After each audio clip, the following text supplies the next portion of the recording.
We are stewards of the outdoors.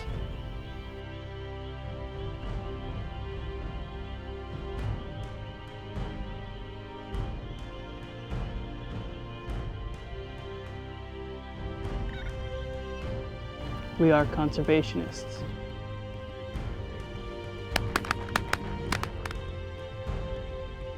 We believe in fair chase.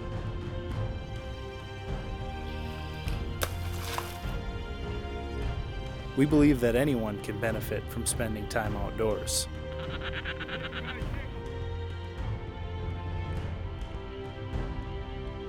Hunting enhances our senses and captivates our emotions.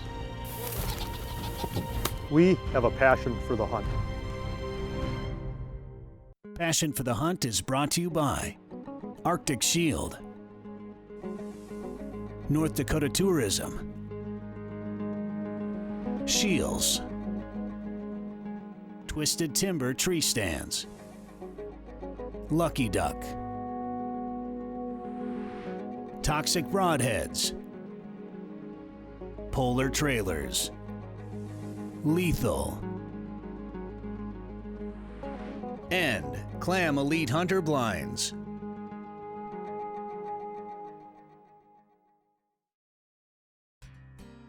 For many hunters across the upper Midwest, wild turkeys don't have a deep history or long tradition, but this hasn't deterred hunters from embracing this fascinating bird. Hunters in the Midwest today are establishing new traditions as a result of expanded turkey hunting opportunities. Today on Passion for the Hunt, we take a casual look at this symbol of spring.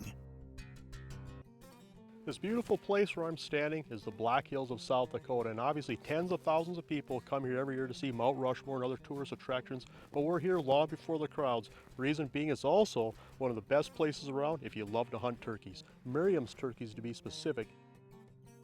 What I love about turkey hunting is just the interaction. Hearing those birds and then talking back to those birds, but a gobble is one of the most fascinating sounds, and when you hear that gobble and you can hear that bird getting closer, it's almost a spiritual experience. There's a reason that so many people do this. I've been hunting turkeys in the Black Hills for just about 30 years now, and I've seen a big difference in the population, and a lot of that has to do with the National Wild Turkey Federation. They've brought the Merriam turkeys here. I think the turkeys have always been here, but they've brought them and established them in a lot of areas that weren't holding them, and the population has just exploded. South Dakota has both Merriams and Easterns here, but typically around the Black Hills you're only going to find the Merriams. Merriams are a smaller bird, they've got longer legs, and the tips of their feathers are pure white as compared to the Easterns where they're more of a bronze color.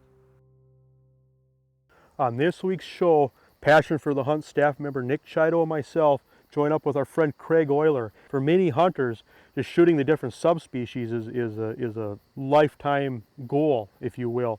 And the neat thing about this hunt is that you're outside in the woods so early in the morning, and after you've been up in the Midwest all winter long, just to smell the earth, the woods in the springtime at 4 or 5 in the morning are just a magical place. You get out in the morning, it's pitch black, and you can hear the turkeys gobbling up in the tree, and you can hear them fly down, and it is just an incredible experience. And the whole mystique with turkey hunting is the interaction between the hunter and the bird. You're trying to fool that tom into thinking that you're another hen, and you're trying to call that bird in. You know, that is always just an incredible sight when those birds are fanned up, their wingtips are dragging in the dirt, and they are, you know, their heads are changing colors. I mean, they are just sick with love, and it is just one of the most incredible things that you'll ever see. Out in the Black Hills, the terrain is so rugged that a lot of times if these birds get on the other side of a draw, for example, or something that's difficult to walk across, they get stalled up and you just can't get any closer to them. And so it's a game of cat and mouse where you're moving, trying to position in on these birds, and the terrain is just perfect for trying to maneuver around because it's just up and down, lots of hills, and just some beautiful, incredible country to hunt turkeys in.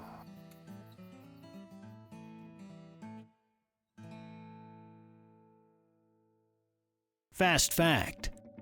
By the early 1900s, wild turkey populations in North America plummeted to the point where turkeys were rare in most regions.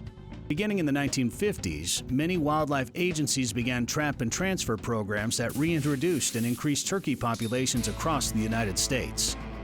According to the National Wild Turkey Federation, the wild turkey population is approximately 7 million. Turkeys now have huntable populations in every state except Alaska. The wild turkey comeback is arguably considered one of the greatest conservation success stories in the history of wildlife management. Considered one of wildlife conservation's great success stories, more hunters are intoxicated by the spring rite of passage each season. As turkey numbers continue to expand across the Midwest, enthusiasm for these birds have followed. A welcome relief from winter when a hunter can again take to the woods or the prairie. The rich earthen smells of spring fill the woods. The morning sun climbs early from the eastern horizon, and the world fills with the song of birds celebrating the joy of spring. Early morning in the turkey woods is a magical experience that turns into a spectacle with the gobble and strut of lovesick toms. Passion for the Hunt will be right back after this.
Ground blind hunting these days has become very, very popular, and for good reason.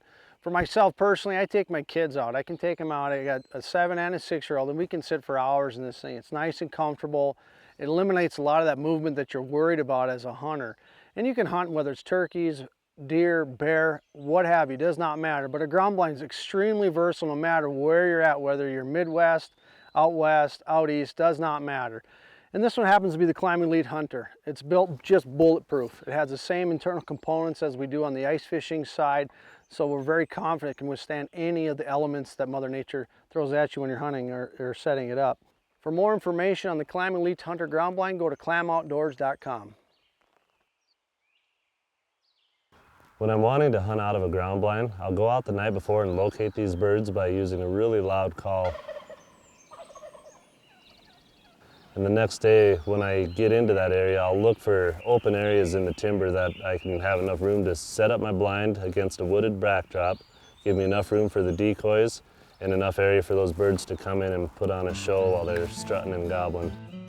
Another thing to consider when turkey hunting is when you go to set up, look for fence lines, sharp ravines, or even canyons, because the Merriam's especially is a pretty lazy turkey, and they won't even fly over a fence, yet alone cross a canyon to come to you. So you want to make it as easy for them to get to you as you possibly can.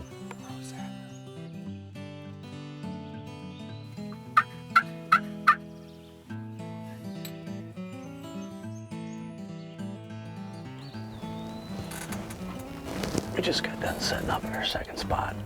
Based on this morning's close encounter, we moved a little further up the ridge. Hopefully this will pay off. We had some birds here yesterday, so we're feeling pretty good right about now.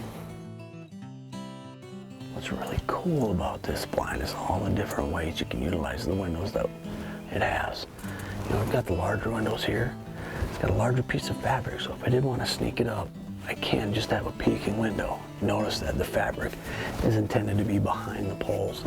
But even on my corner windows, if I just want to, just cover it up or even take it down slowly, I can do so.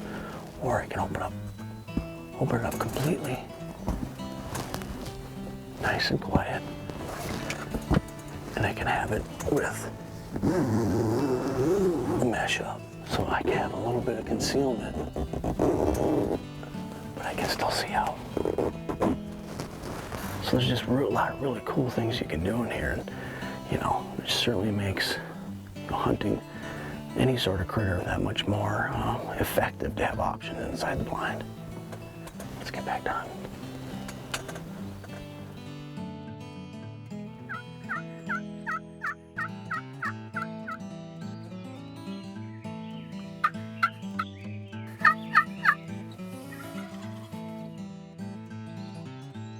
Passion for the Hunt will be right back after this.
I'm telling you what, man, it is so cool to hunt out of ground blinds. Come all the way out here to South Dakota, the Black Hills. Man, am I jacked up. Oh, they did the deal, so pretty. Gobbled, strutted, beautiful day. Oh, I'm so jacked up. Oh, the one's coming back, the one's coming back.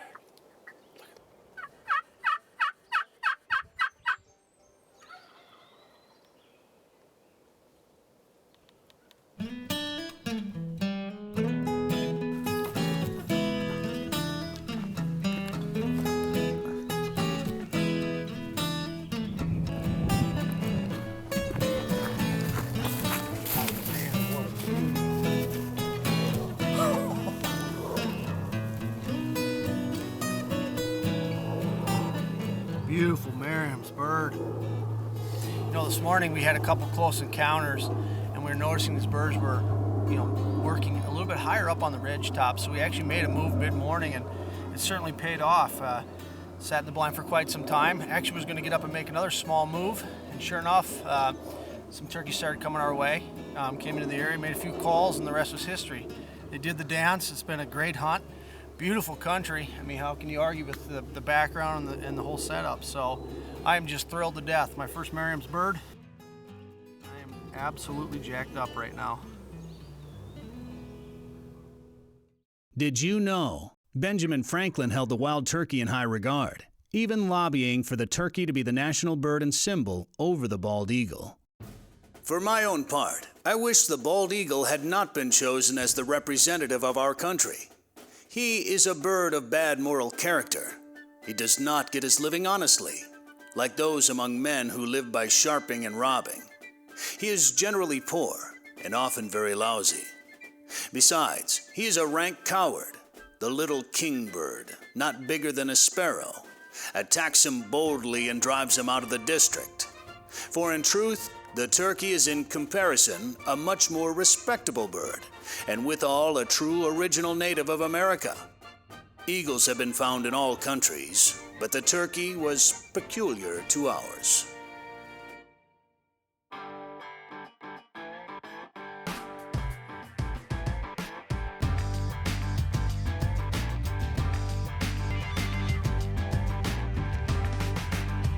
Passion for the Hunt will be right back after this. Hi, my name is Charlie Hewitt. I've been a Shields associate for approximately 16 years. A big part of my life has been spent in the outdoors, especially going after turkeys. So the biggest thing with turkeys is the sport itself has been growing. Hunters are really getting excited about it. The magic, the beauty of turkey hunting to me is the amount of interaction the hunter has with the bird. It's absolutely incredible. It's one of the coolest things I've experienced in the woods. And what I'm going to talk about today is individual calls that you can use to be successful or draw that bird in and give you a shot. The three main types of calls that I use are the box call,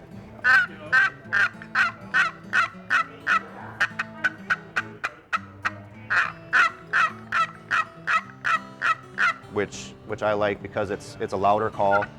In early mornings, when you're trying to find where the birds are at, you can get pretty loud with it. Great call for that reason. Another call that I use a lot is the diaphragm call, and that's a mouth call. The advantages that the mouth call has is that you can be hands-free.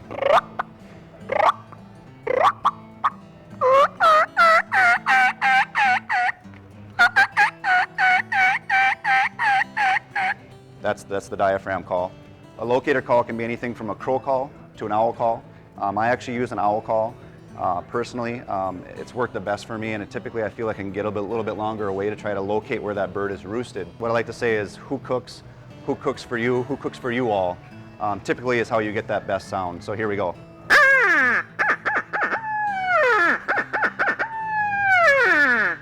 My favorite call though to use is the slate call, or friction call is what a lot of people use. There's several different types of slate calls. Actual slate, then we have a glass call, are probably the two main ones that I use for several reasons. One, the glass call actually allows, if it's wet or raining, you can still get a good tone out of it, where the slate call to me is going to give you your best tones, your best sound, so to speak. So I'm going to go right into some of the four basic calls that a turkey makes. The first call being the purr, along with the cluck. I like to use both those together. The yelp obviously is the most important call. That's the call that most turkeys make. And hens specifically, obviously, we're trying to imitate a hen, so that brings that tom in closer. So we're making calls typically that a hen would make, yelp being the most common, and then getting into some cuts.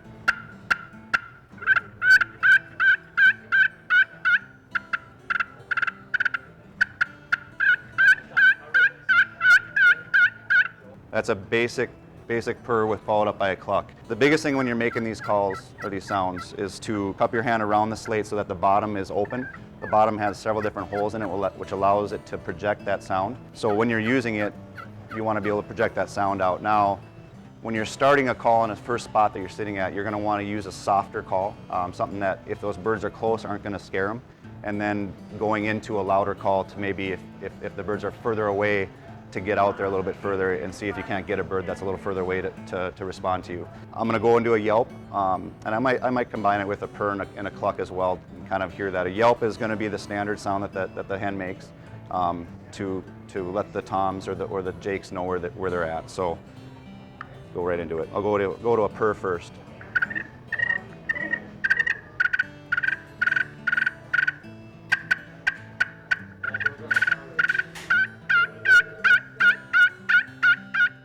A sequence of clucks is going to be called cutting.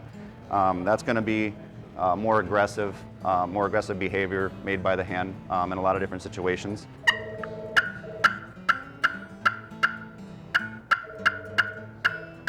That would be your cutting, and then